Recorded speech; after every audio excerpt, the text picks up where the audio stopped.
Bien, vamos a revisar la guía de banqueo del capítulo de cirugía de tórax y cardiovascular. Este capítulo de cirugía especializada, ¿no? Donde el tema más importante, recuerden, es el tema de trauma torácico. Bien, vemos este caso. Nos dice un paciente de 55 años que acude a urgencia por un accidente automovilístico. Miren ese antecedente, ¿no?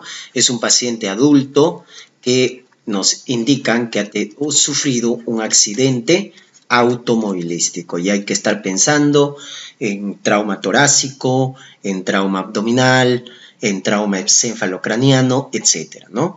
Pero por la clínica, rápidamente, que nos dice dificultad respiratoria, dolor torácico, rápidamente vamos a pensar ya en trauma torácico, ¿verdad? Disnea, dolor torácico, pero lo más importante en este caso clínico es la exploración física. Ingurgitación yugular, ruidos apagados, hipotensión.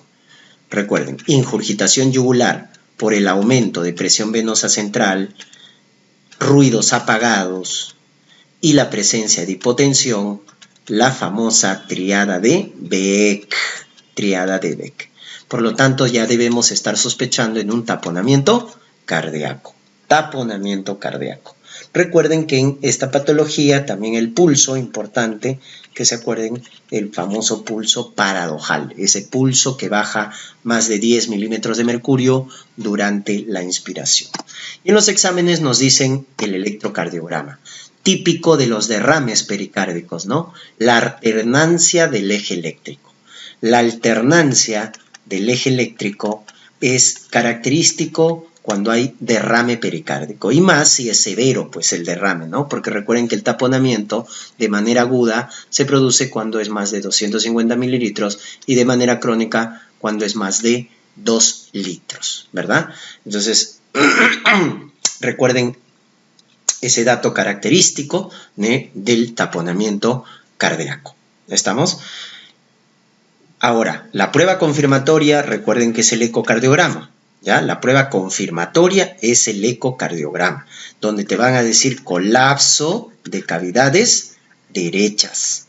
La aurícula, el ventrículo están colapsados del lado derecho. El colapso de cavidades cardíacas derechas es el signo específico en el ecocardiograma, que sí ya nos confirma definitivamente el dato. Entonces acá te dicen cuál es el paso en el manejo, ¿no? Entonces si ya con la clínica tienes el dato de taponamiento cardíaco, recuerda que el tratamiento de elección, pericardiocentesis. Cardioversión eléctrica es para arritmias, ¿no? Cuando el paciente está descompensado hemodinámicamente, está inestable y tiene arritmias, hay que cardiovertirlo eléctricamente. Administración de líquidos en casos de shock, ¿no? En casos de shock hipovolémico, shock hemorrágico, etcétera, ahí, ¿no? Un hemotórax masivo, ahí hay que reponer líquidos. Pero en caso de taponamiento, rápidamente hay que hacer pericardiocentesis. Si nos hubieran dicho que no responde con las pericardiocentesis, le hacen una, le hacen dos, lo último es la cirugía, que es la toracotomía exploratoria. La toracotomía exploratoria ya sería el último recurso, ¿no? Después del drenaje, acuérdense. En este caso nos hablan un hombre de 30 años, un paciente joven, sano, ¿no? Que acude al servicio de emergencia por un dolor torácico súbito posterior a un accidente. Entonces, importante, ¿no? Es un paciente joven, pero que ha sufrido un accidente. Entonces, en los datos nos dicen un dolor torácico súbito, ¿correcto? Ese dato también importante, súbito, que nos hace sospechar trauma, pues, ¿no? Trauma. Disminución de ruidos respiratorios en el hemitórax derecho. Eliminación de ruidos respiratorios, no pasa el murmullo. Y timpanismo a la percusión. Timpanismo, también te pueden decir hiperresonancia, lo cual ya te dice que hay aire, ¿no? Por lo tanto, el diagnóstico es un neumotórax, porque si te hubieran dicho matidez, hemotórax, timpanismo, hiperresonancia, neumotórax, ¿correcto? Y la radiografía nos dice que la tráquea está desviada de la línea media. Entonces, ese dato de desviación de la tráquea de la línea media nos debe hacer sospechar ya en un neumotórax especial, ¿no? El famoso neumotórax tensión. ¿Ya? Cuando te dicen un caso de un neumotórax que está descompensando hemodinámicamente al paciente, está con hipotensión, está con ingurgitación yugular, miren, hipotensión e ingurgitación yugular, ¿no? Tú te puedes confundir con taponamiento, ¿no? Hipotensión, ingurgitación, ruidos apagados, ahí es taponamiento. Pero en este caso, en el taponamiento, la función respiratoria está bien, o sea, los pulmones pasa bien el ruido. Acá te dicen ruido respiratorio disminuido en el lado derecho, timpanismo, hiperresonancia, pero eso te orienta ya a un neumotórax, ¿no? Atención cuando hay ingurgitación yugular, el paciente está inestable, o cuando te dicen que la tráquea se ha desbajado de la línea media, el paciente sea anótico, ¿no? Porque es algo severo, que lo descompense hemodinámicamente, ¿ya? Por lo tanto, ese sería el diagnóstico, ¿ya? Hemotórax cuando nos dicen timpanismo, matidez. Acá te están diciendo timpanismo, ¿ya? Ahora, para calificar, recuerden, de hemotórax masivo, cuando el drenaje al colocarle un tubo de drenaje torácico, sale más de 1500, ¿no? Mililitros, ahí ya es un hemotórax masivo como tal.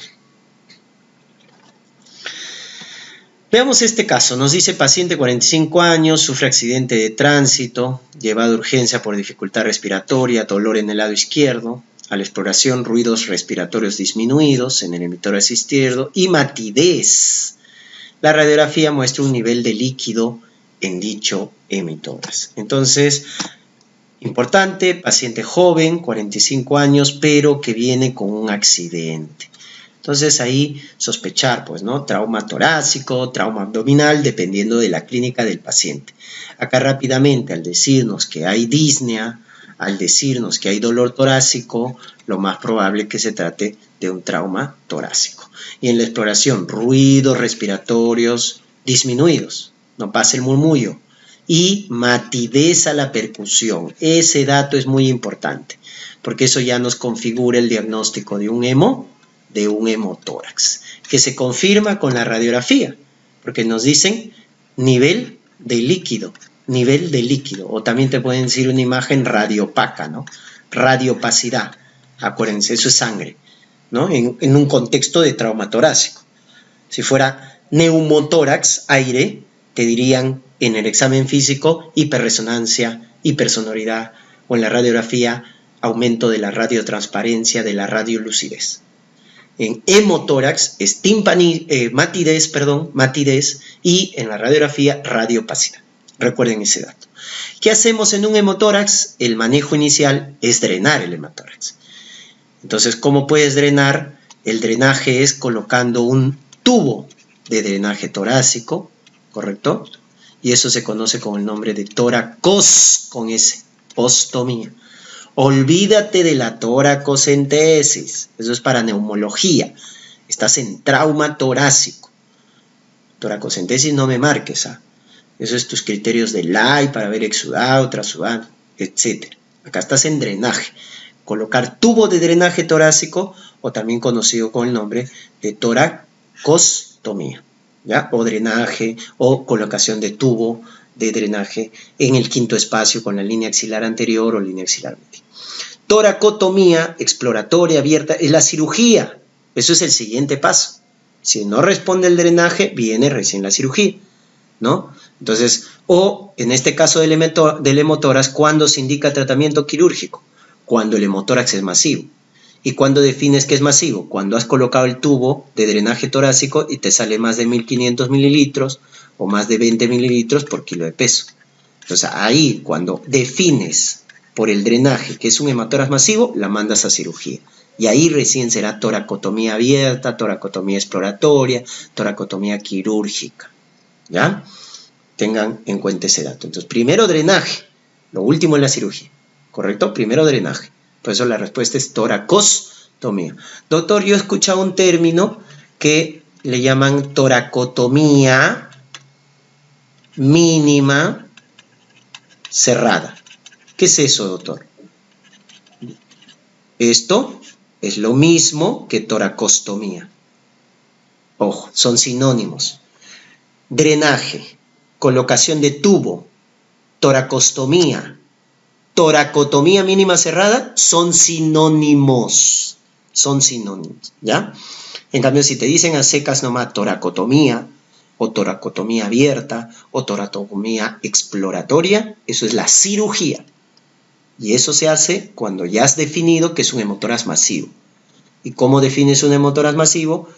Después de colocarle el tubo de drenaje, su drenaje es más de 1500 mililitros, más de 20 mililitros por kilo de peso. ¿Correcto? Muy bien.